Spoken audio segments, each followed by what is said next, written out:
Hey everybody, welcome back to the channel. So today we're going to get right into it as always, and we're going to talk about kindergarten readiness, some things, some items that I've used in our preschool to ready us for kindergarten and that we honestly still use. Just, I guess, my must-have. So let's get right into it. I got these off Amazon.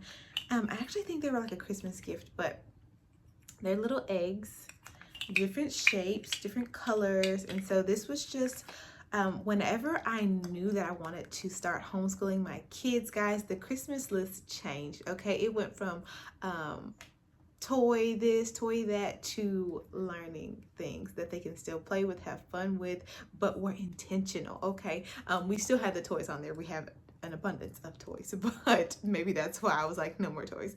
But anyways, I think I honestly got these for Christmas.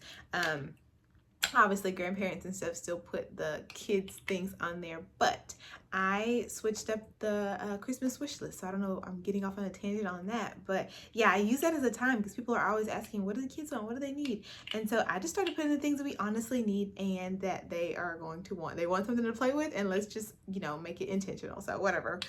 Yeah, but these were little eggs shapes, and my mom told me, she was like, oh, I remember those when I was a kid. So honestly, they've probably been around forever, but these were super fun. I even like them. I mean, they're little eggs. They used these when they were pretending to cook and all kind of things, but hearts and just the colors, and so they got to play with this, build the shapes, and all that good stuff. So I like this. I really liked it. It was just a fun way to kind of, where they're not doing something in a book or you're having to really be instructional. It can be unintentional, intentional learning. So yeah, that's one thing. Ouch! I always get on my ankles. I don't know why I do that.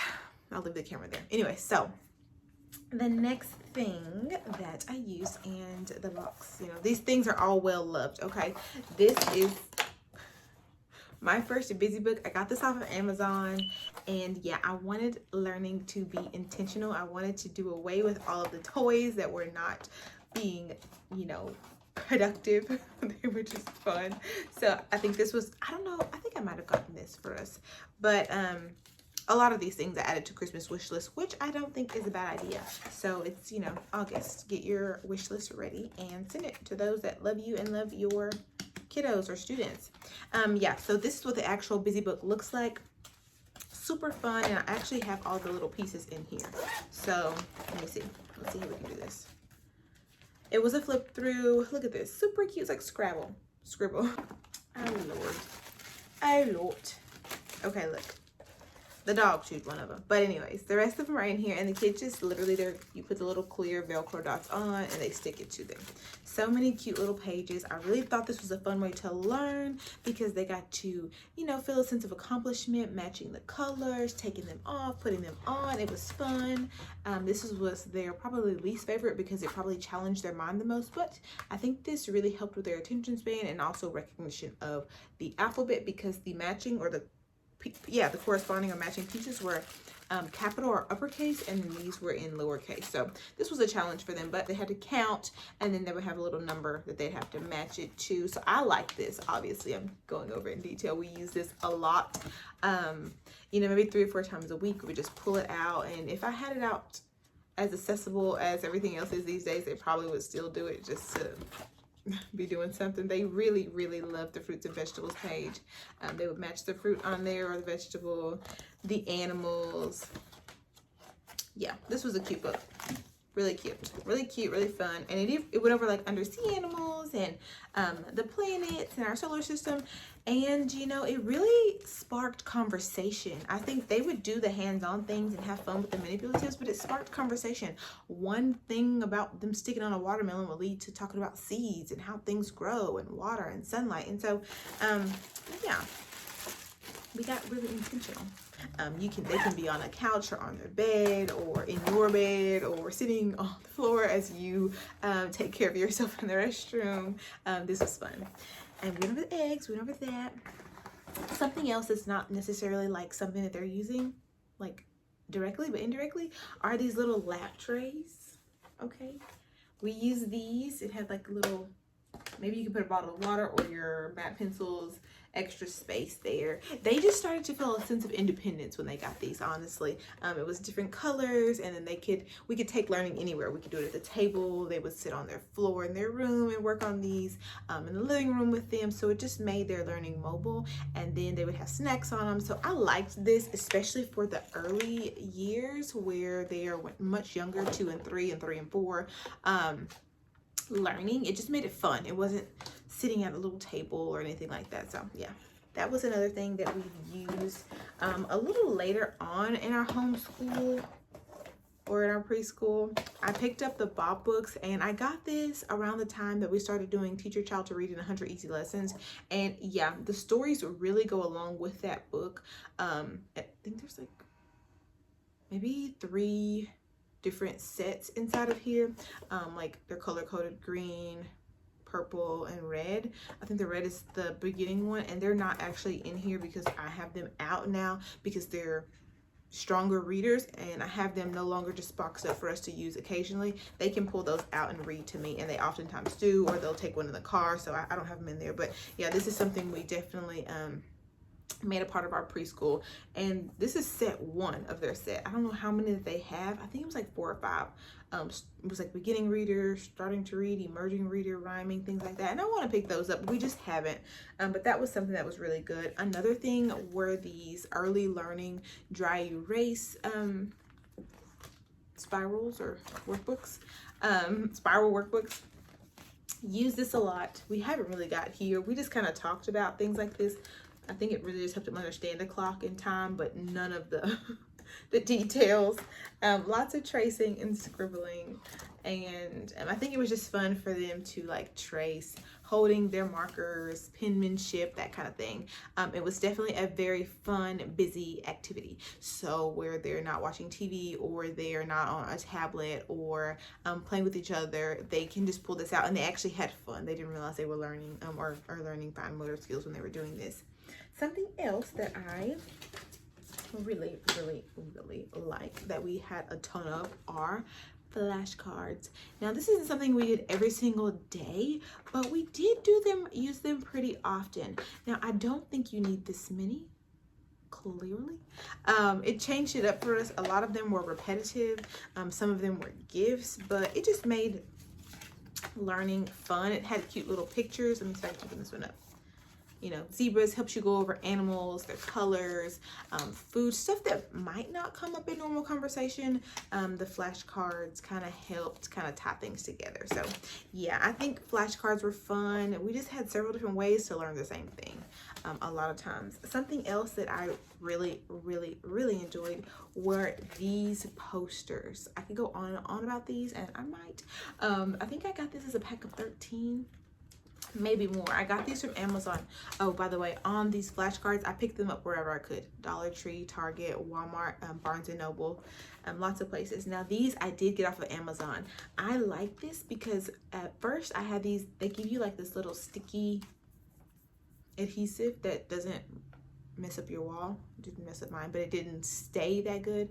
So it had a little sticky on there, and we used it. We just stick it on our wall in the bedroom, or we kind of changed a few places where we had these. But them being visible was so important in those early years, like I said, 2 and 3, because it was new for me when I decided that I wanted to homeschool. I'm a first generation homeschooler, meaning this is my very first time to homeschool. I wasn't homeschooled. And so having it out in the open, it just made it a topic that we always kind of went over. We always saw this because it was in a visible spot. So we always went over the alphabet. We would sing with it. They'd be like, Mommy, look, I can show you this one, or this is an owl. And then I would say, oh, owl starts with O. And it just was nice. It just started the conversation, and so this was very helpful. Even days where maybe we only did the workbooks and stuff 3 or 4 days, but this was always out. We could always just, even if we didn't go over the entire alphabet, they're mentioning 2, 3, 4, 5, or 6 of the alphabets on there, and they just got familiar with it in a passive way. This set came with numbers as well. They could see them and then count them and understand quantity in that way. Same thing, the visibility of this is what was most helpful. Days of the week we used. There are lots of cute little songs on YouTube. So yeah, we would just put our songs with that and, you know, go over those. Weather was in here. It's in here as well. Fun topics. Colors. I hope it's not too much noise. Colors. Yeah, seasons, literally all the things. And so what I would say, time, money, everything's in here. What I'll say, what I really liked most about this, because you can make this into a binder, you can have your kids do different workbooks for this, but seeing it and then just kind of going over it in that way was just less structured, less hectic, less rigid.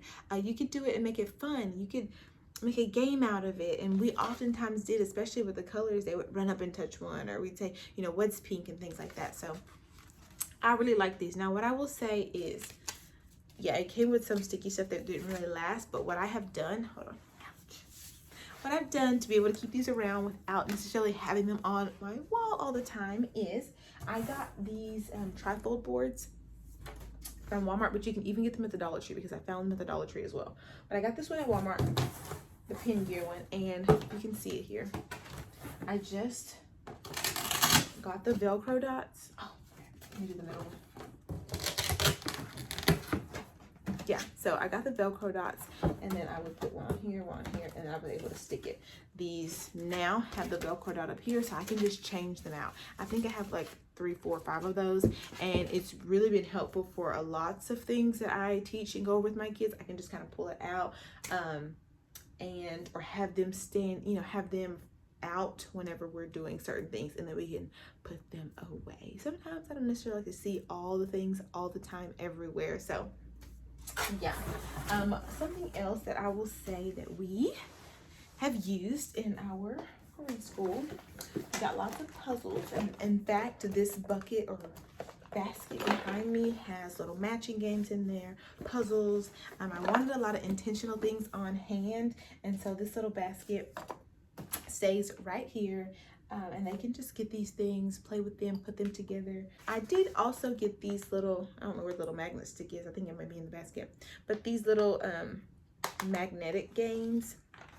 I saw these one time at my kids' doctor's. I think some of these things might have been on the Christmas list, y'all. So hey, people are always saying, what do the kids need, what do they want? And when I got intentional about their learning and about their time and about our time, I thought this would be a great resource. So this one was an alphabet maze, magnetic as well, and they would move it and match it. So I liked it because the ones that they're matching to are uppercase, and then the smaller ones, the pieces, are lowercase. So games, activities, really just getting intentional about learning, really changed the way that I made purchases, the way that we learn together. It wasn't all and hasn't all, and I hope not to always be in a book. I like to be learning as much as we can in multiple different ways, with our hands, our ears, our eyes, all of our senses. So rambling on as always, these are just a few of my must-haves that I've used in our preschool that have helped kind of let those other topics and those essential or key things that small kids need to learn sink in. So yeah, a lot of this stuff I got off Amazon, as far as like these posters, Amazon. I think hopefully I mentioned them. I got the Bob books from Amazon, the Busy Book, Amazon, these eggs, Amazon. But what I would do probably now is Google search something and then see where, you know, you can get the most bang for your buck. Anyways, without holding you too long, thanks so much for watching. Good luck in your homeschool. If you have any tips, learn anything, any other games that you can think of, definitely share those down below. Don't forget to like, comment, and subscribe. So happy that you were able to watch the video today. I will see you next time. Bye.